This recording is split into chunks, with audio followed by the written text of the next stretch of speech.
The five whys is a famous problem-solving and decision-making mechanism originally developed by Sakichi Toyota, a Japanese industrialist, inventor, and the founder of Toyota Industries. This method became a foundational part of the Toyota production system, which later influenced the broader lean manufacturing movement. Toyota believed that by asking why 5 times, or as many times until you arrive at the actual root cause of a problem, it would be more advantageous to identify this root cause and address it effectively. The five whys starts with a clear statement of the issue or decision at hand. For example, some 80,000 Israelis have been displaced from their homes in northern Israel, far away from the Gaza Strip since October 7th. From here, we need to ask why 5 times, each time in response to the most recent answer, to figure out the root cause of this problem, and then address it effectively. So, why have some 80,000 Israelis been displaced from their homes in northern Israel, far away from the Gaza Strip, since October 7th?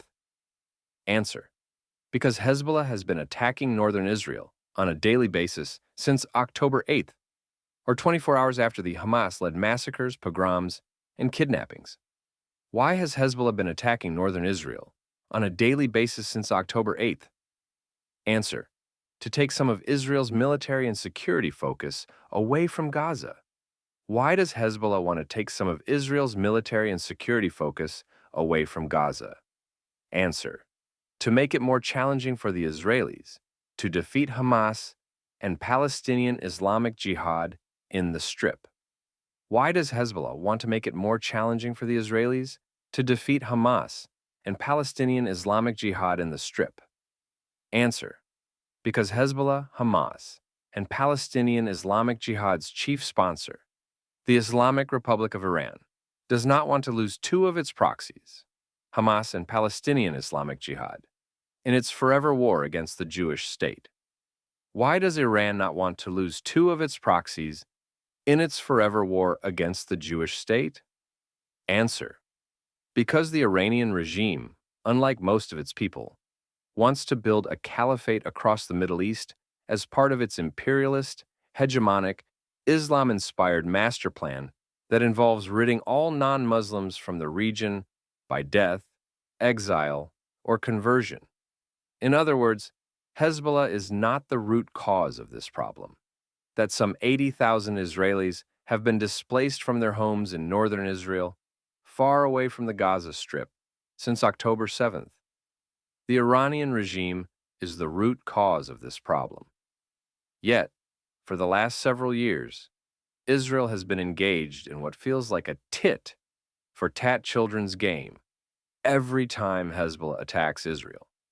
Hence, the attacks keep mounting while Iran, which is ultimately behind and approves of these attacks, sits pretty almost completely absolved from any direct military conflicts and the consequences that come with them. For this Iranian regime, the situation is nearly perfect. These proxies attack Israel, a win for Iran, and Israel attacks these proxies back, which mostly does not affect anyone or anything on Iranian soil. Plus, God knows these jihadists do not give a single damn about whatever collateral damage emanates from any of these tit-for-tat attacks. In fact, the more damage, the better, according to the disgusting, inhumane arithmetic of these Islamists. When Israel and Israelis are attacked, the Jewish state feels less safe, which is one strategy the Iranians employ to get more Israelis to leave the region and relocate elsewhere. And when Israel attacks these proxies in response to being attacked, the Iranian propaganda machine disseminates, oftentimes fake, images of the quote-unquote big bad Zionist wolf, harming quote-unquote innocent civilians and civilian infrastructure, which these jihadists purposely hide behind. Acting through proxies is also a method of eluding responsibility and shielding Iran from international sanctions, and surely a more efficient way to expand Iranian imperialism.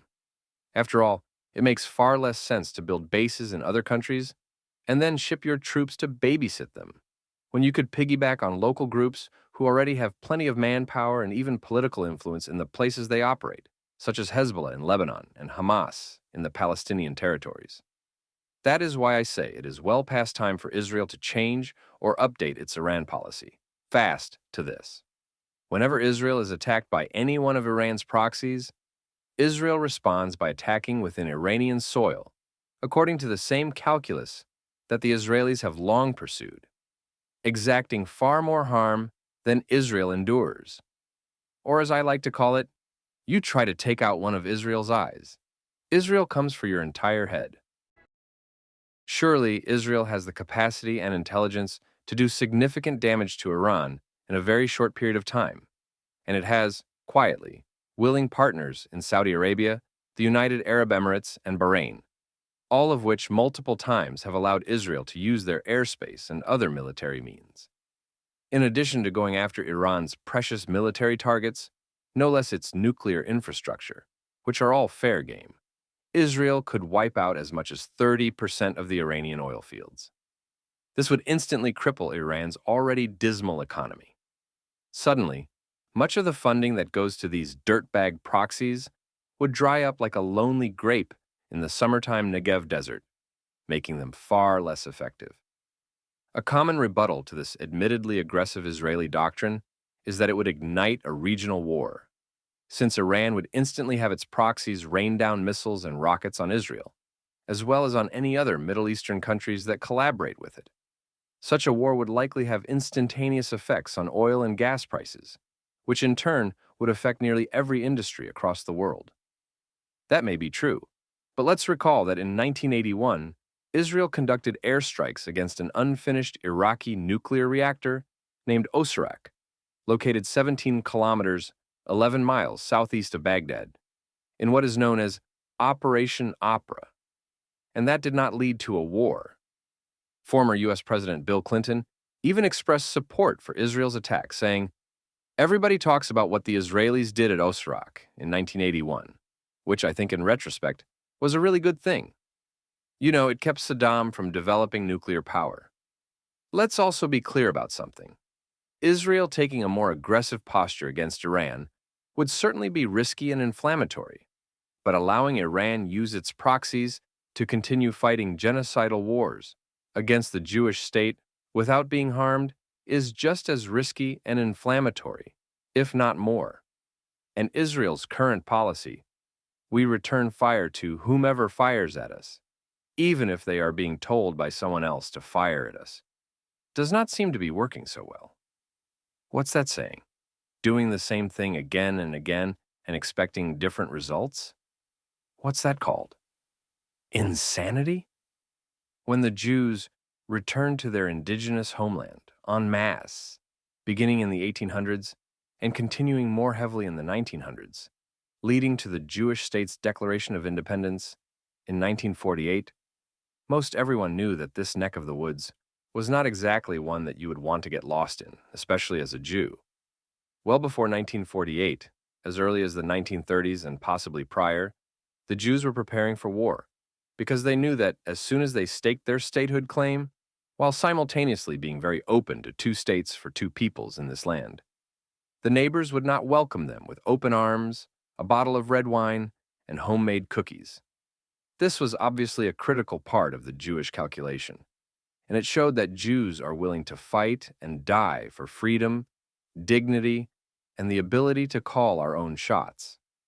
Every generation of Israelis since then has lived with tremendous cognitive dissonance, praying that there will be no more wars to send their children to fight in, while knowing deep down that this is the unfortunate but necessary price of modern-day Jewish self-determination. Whereas many people in the West are inherently anti-war because it sounds cool and makes for a feel-good bumper sticker, Israelis are not warmongers, but they are also not going to back down from a fight that some Jew haters start. The chief Jew hater in the region these days is this despicable Iranian regime, yet Iran is immune from most of the fights that it effectively picks. Now is the time, especially after October 7th, for Israel to recalibrate its Middle East doctrine accordingly.